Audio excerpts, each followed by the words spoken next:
We're back in the studio. It's been a while. Yay. It's been a while. Hi, Meredith. Hi. Welcome back. Welcome back to The Natural List, your go-to place for all things CPG, trends, and more. Before we get started today, I want to thank our sponsors, ZEGO Foods and GnuSante. This episode is brought to you by Newbies. If you've got a picky eater, this one's for you. We didn't set out to build a brand. We set out to solve snacking for our family and friends. So Newbies had to be the best. Real nutrition and real convenience in a little 125 milliliter pouch made for small hands and lunchboxes, with flavors picky eaters actually finish. And Newbies Plus, for all of us big kids, is now plant-based. Made for our family and yours and ready for your shelf. Learn more at GnuSante.com. That's GnuSante with a G. One more quick announcement before we get started. Very important. Egypt is currently up by 2 in the World Cup game against Argentina. There's about 15 minutes left. I'm feeling really good about the game. Are you following the World Cup? I'm pins and needles right now. This is actually my audition for Are you being sarcastic? I was about to say making fun of me? CNN. What's the sports media company called? ESPN. So yeah, Company. I'll take that hit because, as I told you earlier today, I don't pay attention to any sports teams, any sports. I don't follow anything except I love the World Cup soccer. Women's, men's, I love it all. It's so fun. And I was actually in New York last weekend for fancy food, and the vibe around town was so good because there was a World Cup game. Everybody was out in their jerseys. And I mean, Argentina's losing to Egypt. They were the champions. So it's huge. Yeah. It's huge, Meredith. I'm also expect updates throughout the podcast. I like sports, Adrienne. You like sports ball? No, I like sports, Adrienne. It's like you like sports, Adrienne. Yeah, I feel like I'm That's my seeing a Barbie. new side of you, and it's like fun for me to see you get really excited about football. But we're not here to talk about football, although I might check for updates in a few minutes if nobody minds. Nope. We are here to talk about the show that you just attended in Taiwan. Yep, the Food Taipei Mega Show. So first and foremost, a huge thank you to our partners at Taitra for this amazing opportunity to get to go halfway around the world to my first international food show. You know, I just shared with our team as we were kind of like talking about the show that my overall impression is how interesting it is that when you travel to another country, things can be exceedingly different and yet like shockingly similar all at the same time. And I really felt like at this show, when I was reflecting on what is happening in CPG and natural products, that creative tension was feeling very potent for me. And so do you mean just overall visiting Taiwan felt similar but different, or are you talking specifically about the show? I mean, I think visiting Taiwan felt very different just as a country and as a culture. You know, there's always things when you're in a new place and you're not familiar with the language and local customs, like things are happening that you're trying to understand why. This has nothing to do with CPG, but the walk signs, when it's the walk sign at a cross street, they had this little waddling penguin, and it was so cute. Because penguins are so common in Taiwan. Yeah, just small things cute. like that. So did you get the opportunity, and I want to start talking about some of the trends and things that you saw at the show, but did you get the chance to go into any grocery stores or corner stores or just to see what was on shelf? That is a great question. I did go into a 7-Eleven. Oh. Yeah. And what was the selection like? Honestly, the selection was very similar to kind of what you would see in a 7-Eleven back home. I know that I've heard from people who have been to Tokyo who have said that the packaged foods in 7-Eleven those are famous. Yeah, I didn't necessarily notice that at this 7-Eleven, but it was kind of interesting because one of the products that I have here today that I got to sample at the show was in the 7-Eleven. So it was really interesting just to see like, oh, there are functional beverages in 7-Elevens in Taipei. So what's functional beverages? That was one of the trends that you saw at the show?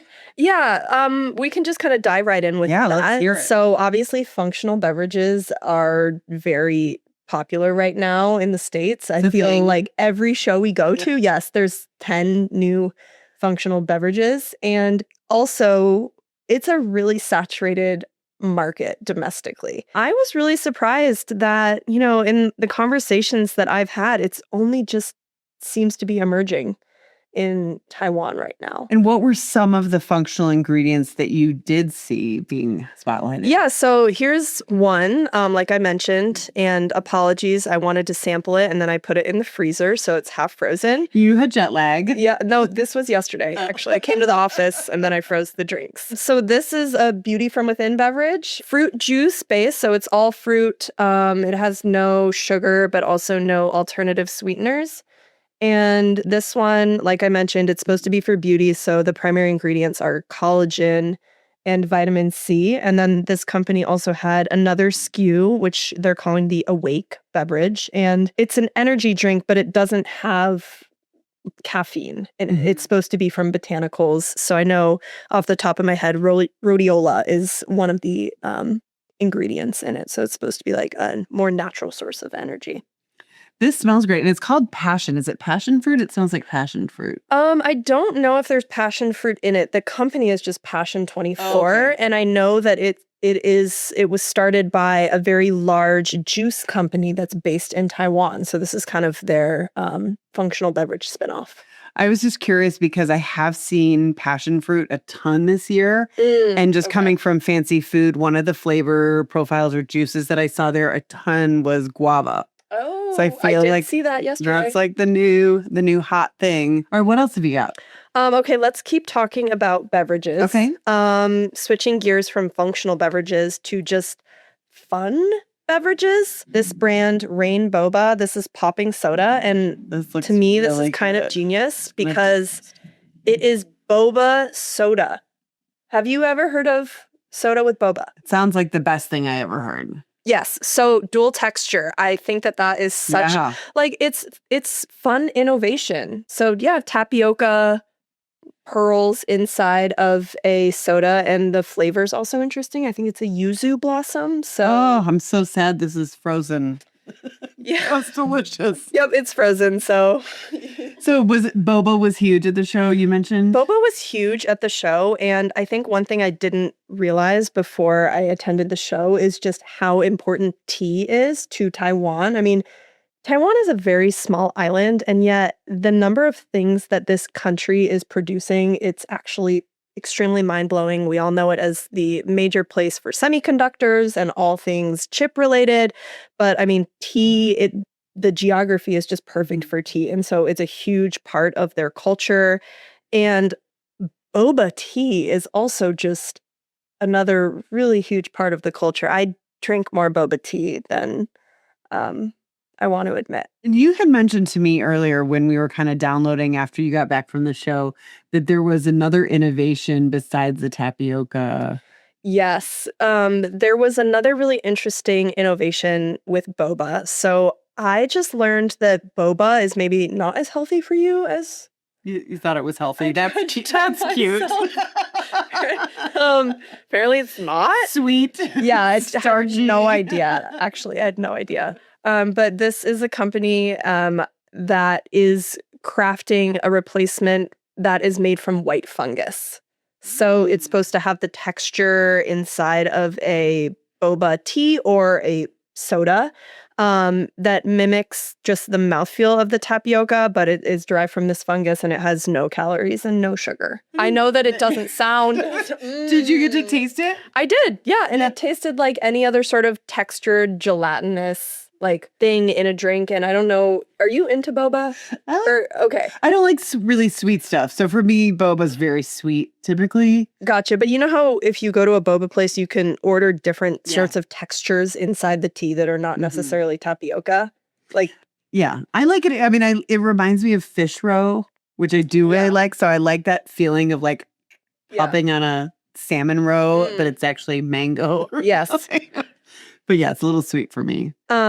Which also reminds me another thing that this company that's making these boba sodas is doing is they have popping boba products that are not necessarily meant to go in tea, but you can put them in anything and they pop kind of like fish roe or caviar. What I was just thinking is, that white fungus, I was about to ask, can you imagine if they brought that to the US, they would probably turn it into like a functional white fungus boba. Do you think that's the next iteration of the functional beverage? Anything is possible. Yeah. Let's keep that in mind for our next CPG business. Okay. White fungus functional boba. A dash of protein. With a dash of protein. Yeah.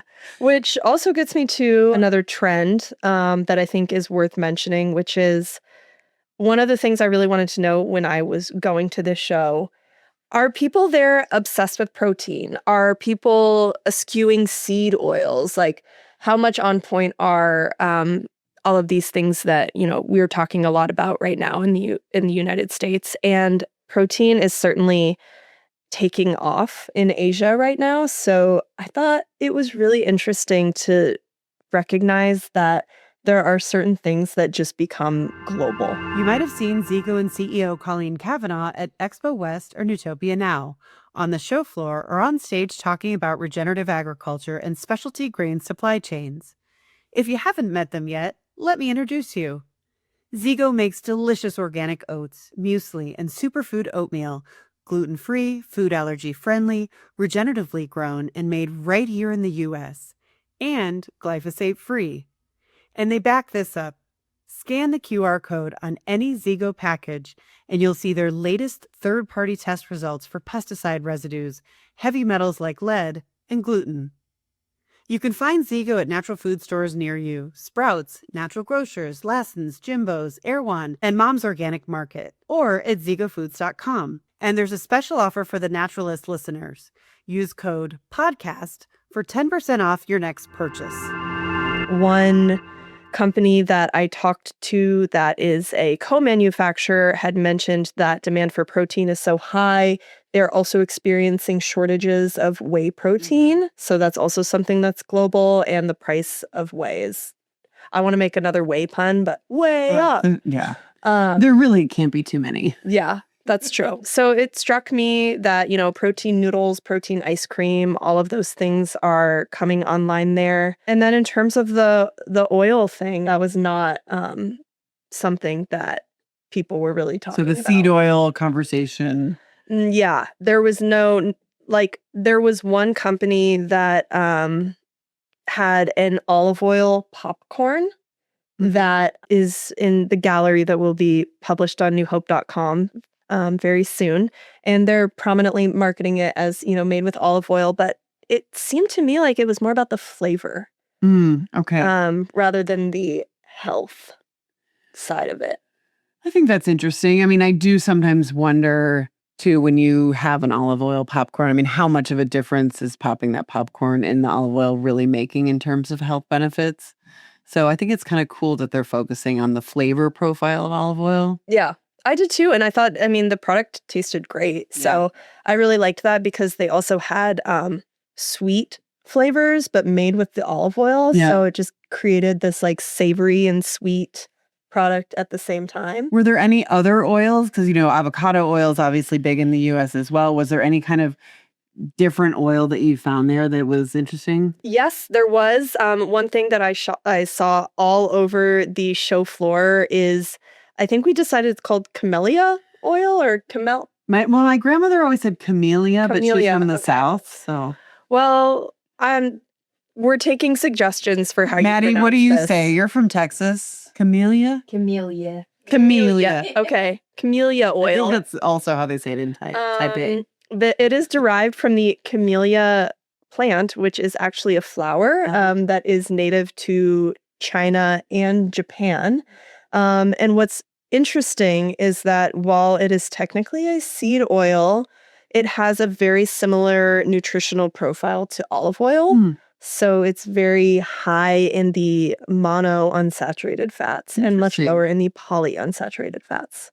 I'm surprised that hasn't appeared here. I've never seen it on shelves here. Yeah, I have never seen it either. In the research that I did, apparently it is also popular as a beauty product for hair and whatnot, but it's a specialty for high heat cooking. That reminds me, we just did a profile for Checkout and Natural Foods Merchandiser where we do a lot of retailer profiles on Cassia Market. It's a Korean-owned independent natural retailer in New Jersey, and they're putting a lot of Asian cuisine, Asian products on shelf. And I wonder if they would carry something like that. Like, I wonder if this is something that we can find in the US, but we just aren't going to the right places. Yeah, well, I mean, we could take a field trip and figure out the answer. I do love a field trip. I actually just discovered the most amazing Mediterranean market in Boulder the other day. Do they also have like the sandwich? Yes. Yes, it's amazing. Incredible. It's incredible. And I don't think they know that inflation is a thing. Yeah. Because I got the most amazing like $10 hero. Yeah. I went to buy ingredients to make Dubai chocolate. Oh. Was Dubai chocolate a thing in Taiwan? Oh, that is such a good question, Adrienne. I don't recollect seeing any Dubai chocolate now that you mention it. Interesting. Yeah, so there was one chocolate company that I got to sample some of their products, and it was really good. But Dubai chocolate was not their specialty. In fact, tea-infused chocolate was their specialty. So one of the best products that I got to try from this company, it had like a filling that kind of had a similar texture to Dubai chocolate, but it was made with a roasted oolong. Oolong Base, and the oolong is from Taiwan. So that is very cool. Yeah, it was really good. I've definitely had like Earl Grey teas before and maybe black tea, but that sounds delicious. I love oolong. It was really good. So I feel like just another way in which you're seeing tea appearing in all of these things. And sometimes we don't always think about the most time-honored products as being the trends, but I think it's mostly just about the way people are taking things that are so traditional and kind of putting them into these new formats, these new forms. And that's, the most exciting part about CPG. I don't want to not talk about the other product that you brought. And I also wanted you to talk a little bit about what that supplement trend was that you mentioned to me. Okay. I'll mention that, and then we can have our sampling lunch, since we didn't get to have our drinks on the show. In terms of supplements, the most interesting thing that I saw at the show is that jelly is such a popular way to deliver supplements. So it'd be like a collagen supplement, and it would be in a stick pack, and it would be a jelly. Generally from a fruit juice base, so not like a sugar base, but you would just kind of have like a Go-Gurt. Yeah. I think that sounds delicious. I mean, I think that it's all a personal preference. For me, I preferred to take my supplement in a pill because I can just like wash it down. But I know that for some people, they're really looking to have like that whole experience of, sensory and taste. And I saw so many different companies doing supplements in a jelly form. So I was thinking when you said it's like a stick pack, that in terms of competing with a powder, because, when you travel outside of the US, you don't see typically people walking around with giant water bottles everywhere they go. And so, at least in Colorado, it's so dry here. Everybody's got their water bottle out on the street. And so stick packs, I guess it's really easy. You just like dump it into your water bottle, right? Where other people don't have water bottles on them at all times. Am I making sense or am I just rambling? No, you are making sense. Gel pack seems like a really great way to have that on you and suck it down. Absolutely. No water required. Also, like, texture is such a huge component of food. And as we already talked about, like boba and, there is really something about the chewy, gelatinous texture. I mean, we don't even need to get into the things that I was just eating for breakfast, lunch, and dinner, since that, we're talking about the show and CPG, but it's like chewy is so popular there. Yeah. And I think that it's probably just, another way to kind of bring the joy of the chewiness into it. I love that bouncy, those like kind of bouncy flavors and textures and mouthfeel.